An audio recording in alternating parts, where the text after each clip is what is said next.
You might not believe this after the last 3 years, but the newest data coming out says that the housing market is finally turning a corner. Mortgage rates are sliding, price growth is slowing, and 2026 is shaping up to be the first moment of relief we have seen in a long time. But there's a catch, because the reset won't help everyone equally. In just the last few weeks, several key indicators flipped in a direction we haven't seen in a long time. Mortgage rate dropped faster than expected, dipping closer to the lower 60s. And some analysts think that it could break below 6% in early 2026. That alone changes affordability for millions of families.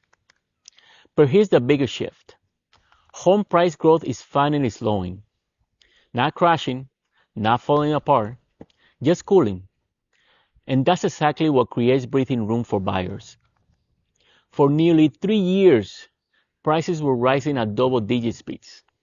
Now, analysts are projecting around 1% price growth in 2026, basically flat, and a sign that the market is stabilizing instead of overheating. Put those two things together, cheaper financing and slower price growth, and you start to see why analysts are calling this the early stages of the great housing reset. For most people, affordability comes down to one simple equation. How much the house cost and how much the loan cost. And for the first time in years, both sides of the equations are easing at the same time. Analysts expect mortgage rates to drift lower through 2026 as inflation cools and the Fed continues moving away from its emergency tightening cycle. Every percentage point drops adds $1,000 in buying power back into a family budget. At the same time, the supply picture is finally improving, slowly but meaningfully. More homes are being listed, new construction is picking up, and sellers who stayed frozen during the high rate years are starting to come back into the market. Put that together, and 2026 becomes the first year since the pandemic where the math actually starts to work for regular buyers again. Not a bargain market, not a return to 2015 prices, but a market where owning a home doesn't feel impossible anymore. So this reset isn't going to hit everyone the same way. First-time home buyers may benefit the most. Lower rates and slower price growth give them a chance to finally compete without being crushed by a bidding wars or runaway monthly payments. Renters hoping to become owners also get a window here, especially if rents level off while mortgage payments starts to ease. For a lot of families, 2026 might be the first time where buying doesn't feel wildly out of reach. But it won't be easy for everyone.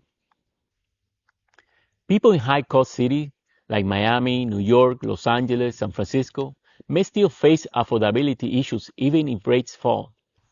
And anyone dealing with high insurance premiums, especially in states like Florida or California, will still feel pressure even if home prices cool.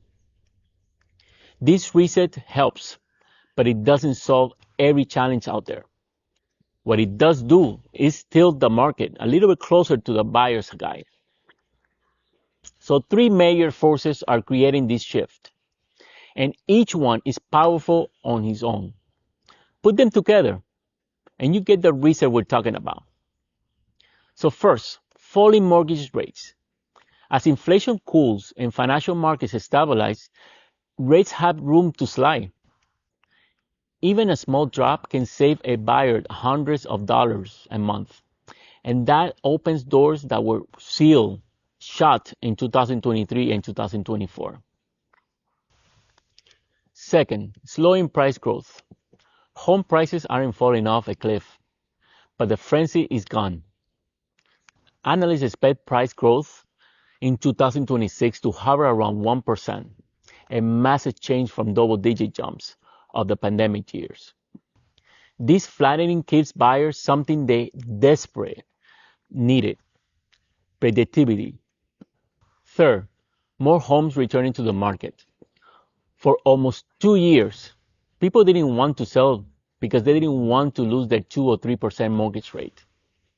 But as rates stabilize and life events happen, like marriages, job changes, growing families, sellers are starting to return. Inventory improves, choices improve, pressures eases. Combined, these forces point towards a shift in the housing landscape and move back towards stability that the market has been missing for far too long. Even with a reset taking shape, 2026 isn't going to feel like a clearance sale. It's more like the first moment where the housing market stops fighting you. Here's what buyers should expect: more negotiation power. Sellers are realizing that the days of 20 offers in 48 hours are over. Price cuts won't be dramatic, but they'll be more common. Slightly easier monthly payments. If rates continue drifting downward, the monthly cost of buying a home becomes less punishing, especially for middle-income families. More listings to choose from. It won't be a flood, but it won't be a desert we saw in 2022 and 2024 either. Buyers can shop without panicking.